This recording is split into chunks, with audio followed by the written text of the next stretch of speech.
I am going to call to order the special virtual meeting of the Darien Police Commission 2405th meeting. First order of business is the acceptance of minutes. Do I have a motion? Motion. Brent, second. All those in favor? Clear. Excellent. Correspondence, Chief, is that you? That is me. We'll be touching something on the department activity, but I will let you know that I did get correspondence from a resident of Birch Road. The commission knows we had an incident there, which is known as a swatting incident, where someone makes a phone call to report a crime occurring to spur a police response. That was back, I think, on the 18th of February. I know, I was actually on the 14th of February. We quickly determined that it was a false report, but the officers involved worked very well together and to quickly bring it to a successful conclusion. This is not endemic to Connecticut. This is happening all over the United States. It's happened in Wilton. It's happened in Stamford. It's happened in pretty much every municipality. I can't really underscore how dangerous this is, and very difficult to track, but we're working on it. A lot of these phone calls come back through some type of app or some kind of internet washing service where it's difficult to find out where these calls are actually coming from. But I did get a nice letter from the resident there on Birch Road that they were very appreciative of the professional response that we gave them. And of course, they're very happy that there was nothing actually happening on Birch Road. So to the resident, we appreciate the time to write to us to let us know that we were successful in our mission. So I'll touch a little bit more on it and when Bob reads the activity report. Got it. Okay, well, there we go to department activity. Bob, you Okay. take it away. On February 14th, we received a report that street signs were stolen from the intersection of Oakings Highway South and Goodwise River Road and Oakings Highway South and Queens Lane. On February 6th, a Darien resident had her purse stolen from her vehicle while it was parked in Stamford.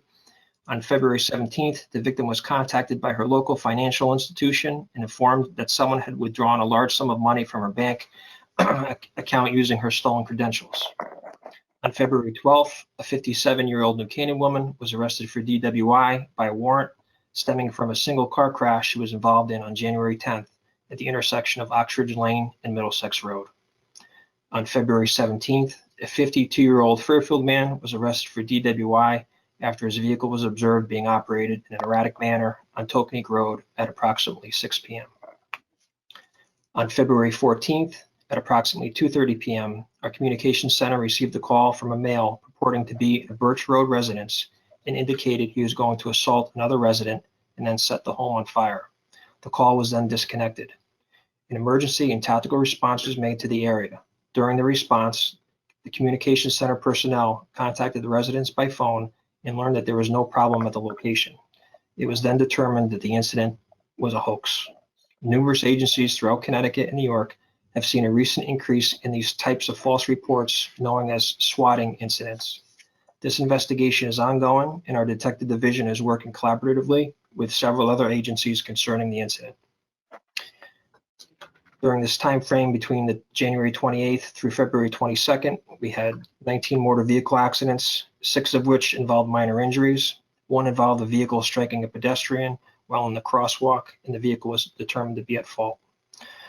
4 overnight burglaries of unlocked cars and driveways of residences. 2 stolen vehicles were also occurred, both unlocked with keys inside. So the swatting incident, right? We do like to get that out there because this is not the first time we've had it here in Darien, and sometimes they occur late at night. So we have police response to people's homes late at night, and we were thinking one thing might be occurring there, and they're totally surprised to find out that any phone call was made. But we are making, our due diligence effort with other local police departments here across the state and across the country. Actually, there's some indication this may be tied to some gaming platforms, and it's quite difficult to track. But we're making our best effort to try to put a kibosh on this, because certainly we don't want these occurring with any regularity. We don't want them occurring at all. It's dangerous to officers responding. It could be dangerous to residents. It could be dangerous to neighbors. I don't get what the attraction is, but then again, I don't get the attraction to a lot of that we see here at the police department. It's something that we're working very diligently on, and our detective bureau is on it. So that's what I got on that.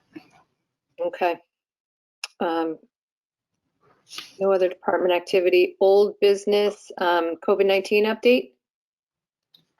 We remain COVID-free here for our time, which is good. I'm sure everyone involved here in the commission saw the report from the governor's office changing the way vaccines are going to be distributed. So again, most of our folks, I think not all of, well, all of our folks who wanted the vaccine have gotten the vaccine, and they're in the time frame that they probably have both of their shots already. So now with the age being reduced next week, some of our civilian staff who wants the vaccine will be able to get it as well. So I think we're on the upswing with COVID. I trust we are. As we go into spring here, I hope it's better and better news every week. But from a perspective, operational perspective, we're continuing to do very well here with COVID. So building still is spotless, and that is a testament to our maintenance personnel keeping it clean here. I do believe that their diligent efforts have helped us out over the last year. So I'm ready to stop talking about COVID, hopefully sometime in 2021. It's not a topic of every meeting that we have. That's my hope. I second that. And as I move on to building issues update, I also hope that this one goes away. That's a But captain. it's here today. So we have workers here redoing the fob system. So they're about 4 to 6 weeks from being completed with their work. They're still working on the hardware right now. Then they have to integrate the software, the new software system, and then they're going to have both systems online, the old system and the new system together, to make sure the new system is working. And when they're confident the new install is working, then they're going to deactivate the wiring from the old system. So that's hopefully just 4 to 6 weeks out. We're still doing tweaks to the HVAC system, and hopefully in the next couple of weeks, we're going to have hopefully a final meeting with Automated Logic and make sure everything is tweaked the right way that we want it. And hopefully that'll be completed. And we just had one vendor bid for the fire suppression system. So he was out here, I think last week, with Tony Campanello and Dave Sabini, and he was, doing measurements in the server rooms to get that squared away and installed. So hopefully in a couple months that'll be installed too downstairs. So no problems with the women's locker room. I was afraid to ask, but I'm glad you said that. We've been holding steady on that. So it looks like that system that they installed, the jet system, has been working pretty well. So. Okay. All on the upswing. New business, chief, correspondence regarding feasibility and potential impact of social workers. Is that you? That is me. I believe Jan sent you the correspondence that I sent to the Police Officer Standards and Training Council. Under the wide-ranging items in the House Bill 6004, the Police Accountability Act, one of those mandates was for every municipal police department to develop and study the feasibility of having social workers assist police officers. Again, the devil's in the details, as it always is, right? We're firmly supportive of involving social workers in potential police responses to people who are in crisis. I equate it to kind of like the police fire. When we work together with the fire department, right? We respond well with the fire department. When we find out it's the fire department is best suited to do it, the fire department takes over, and we support the fire department, and vice versa. Same thing with social workers. This is going to be a conversation that we're going to be having, I think, for quite some time. There's plenty of calls. Certainly, I don't believe that we can send social workers alone, nor am I a proponent of sending social workers to some of these unknown crisis calls. As you've seen across the country, if you read the news, there has been some of these incidents where they've sent social workers and they've not ended well. But certainly we are supportive of looking into this and fully receptive and open to talking about some type of partnership between the police and people that are higher trained in handling crisis, although I think we do a good job, but we're fully supportive of bringing on board and having in our toolbox and having relationships with those organizations that might be better suited to take care of some of these things. Again, the police could be there in a support role, in a security role, and stand back and let the folks who do this for a living and maybe do it better than us, we're good with that. We know our limits, and if we can have better and more professional response to some of these type of calls where folks are in crisis, we're fully supportive of partnering with any and all organizations that can have us provide better service to the public, whether they're in crisis or not. Can you just elaborate, just because we're on Channel 79, crisis intervention team and how we're trained and how many officers and I think we have 23 officers currently certified, which I would, if I was a betting man, say that that is a higher percentage than most police departments. Our goal is to have all of our field services officers who work in a patrol car and out in the patrol sector and the supervisors trained in crisis intervention techniques. Clearly, over the last 10 or 12 years, we've been making significant inroads in here with specific training to deal with folks that are in crisis. We fully realize we're not medical practitioners, we're not licensed clinical social workers, but we do see human existence through a lens that most people don't see. And I think our folks are very, very good at what we do here with trying to help people that are in crisis. We can't solve the problems, but we are certainly highly trained to assist them and to get them to the right location. So, as again, that's our goal, to have all our people certified to that level. And if we can partner with people who have even more training and more experience and more expertise, we are certainly on board with doing that. So I think as we move forward in the next year or so, I think that we'll have that conversation both here in Darien and across the state as to how best implement that. Clearly, you're not going to have a social worker in the Darien Police Department 24 hours a day waiting to respond to a call of this type. So it's going to have to be some kind of on-call situation. We're here, right? We're here 24 hours a day. We are always going to get there before a social worker. There's no really two ways about it. But some of these, maybe that they're not acute. Maybe some of these crisis type things are brewing and we don't have to have a response there. We can get someone partnered up with a social worker or some organization before it comes to the crisis point. So having that relationship with some of these groups, I think will be very beneficial to us as well. Problem that we don't have in Darien, quite frankly, that a lot of other municipalities in the bigger cities have. Most of our folks have health insurance.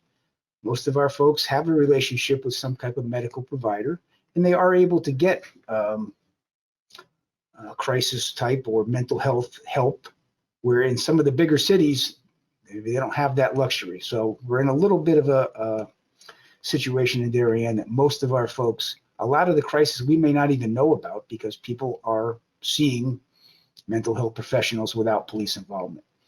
The ones that we respond to, you know, we do a good job and get them back to where they need to be and on the road to seeing somebody with much more expertise than we have. I think all in all, I think we do a pretty good job with post-incident correction and crisis type calls. yeah, I just wanted to make sure people realize we actually have training. It's not, we have specific training in it, our officers. So, okay. Next under new business, request for part-time employment. Yep, I have a request for outside employment. As the commission knows, it has to be any outside employment, for the folks maybe watching who don't know, has to be approved by the police commission. Clearly, your job with the Darien Police Department must come first, and any outside employment cannot conflict or in any way hinder your performance here as a police officer. Now, this is Officer Bryce Brown, as the commission knows, came from us from Bethel, and he has been a stellar employee thus far. That was a fine pickup that we received from another agency. By all accounts, from his supervisors and his peers, he's been an excellent officer. I am glad to have him working here. He has a real estate certification, and he's looking to work part-time as a real estate agent or a realtor, whatever the case may be. I know there's a subtle difference between the two. It will not impact his performance here at the police department. He can do it on his off-duty time. I would certainly recommend to the police commission that they would approve his request for outside employment selling real estate. I have no issue, so I will make a motion that we approve Officer Brown's request for part-time employment. Second, Second. all those in favor? Aye. Okay. Request from gift fund. Chief. That's me as well. We had consultation and conversation with the board of the police association. They brought us a request to display in our building a plaque recognizing and honoring all officers in the almost 100-year history of the department who have served in the armed forces. I am fully supportive of that plaque. They did a lot of legwork. The plaque is not cheap. We're looking for funds from the gift fund for not to exceed $600, which will represent approximately half of the plaque and all the engraving that's required for. I don't have the amount of folks. Jan might be able to chime in on how many people it is. On a collateral issue, Jan has worked very hard over the last several months to compile a roster of all Darien police officers that have been employed here in the almost 100-year history of the department. And on that roster, it also indicates those who have served in the armed forces, both in peacetime and wartime. Highly supportive of this initiative to honor those Darien police officers who have served in the military. Not sure where in the department it's going to go, but it's going to go in a prominent location. And I highly recommend to the police commission, again, out of the gift fund, that these funds come to us for the betterment of the police officers here, usually in appreciation of something we've done well for folks. And I think this is a good expenditure from the gift fund for something that will be on display here, obviously, for the next 100 years. I have no issue. I think it's a good idea. So I will make a motion to approve funds not to exceed $600 to support the plaque honoring the Darien police officers who have served in the military. Second. Second, any discussion? All right, all those in favor? Aye. That is, well, this is a special meeting. I cannot add anything to the agenda if we have covered off everything. Anyone else? Chief? Yeah, just brief question, Chief. Just going back to the swatting incidents, have you called over the last 12 months, 18 months, have we seen an increase just given the political environment, or has it really been more or less status quo? Not looking for any specific stats, but just subjectively, what have you seen? Yeah, I don't see any real nexus to any political incident either side of the aisle. I just don't see that that's happening. There is some peripheral information that it may be involved in with gaming across the country, with gamers that are playing against somebody that's in Iowa, and maybe coming out of that type of thing. So we don't know if these are young adults, juveniles. We don't know at this point, and there's some similarities, but there's a lot of differences in them as well. But I don't think it's tied, that I could say at this point, to any political type activity or ideology. And just briefly, lastly, we have an opening for a certified police officer. How's that coming along? We getting some good applications, number of applicants, or? That's administrative services, and I will defer to Captain Shredders for an answer there. I believe at this time we have, I think, 4 applicants. So the deadline was extended a little bit. Unfortunately, the gentleman that administers the test, the CPCA test, passed away. So we extended the deadline to get another lateral entry test in there. But yeah, I think it's 4 applicants. Hopefully we'll pick up a couple more applicants before we're done. Great. When is the Thanks. deadline? What is the new deadline? I'd have to look that up. I don't have that in front of me. Well, we have 4, that's good. I think it's the end. I think it's extended to the end of March. I think it was early March and it got extended to the end of March. And it's clear that we remain a very highly regarded agency where certified officers want to come work here. And again, I think I probably said it at the last meeting. I'll say it again. It's a testament from the town, from the top on down, as to why you want to come work for this police agency. At a time when a lot of people may not want to work for any police agency, I think we remain right on top of the list that if you want to work for a professional police agency, this is the place that you should strongly consider coming. So. Well, on Thanks. that note, that's certainly good to hear. Okay, only last item is our next meeting. Jan dutifully gave me the roster, so our next regularly scheduled meeting would be on March 4th, which is only. Yeah. But Next week, right? it would be 9 next. days away? It would be next. Yes, it would be a week and 2 days from today. So you can either wait till March 18th and get back on track.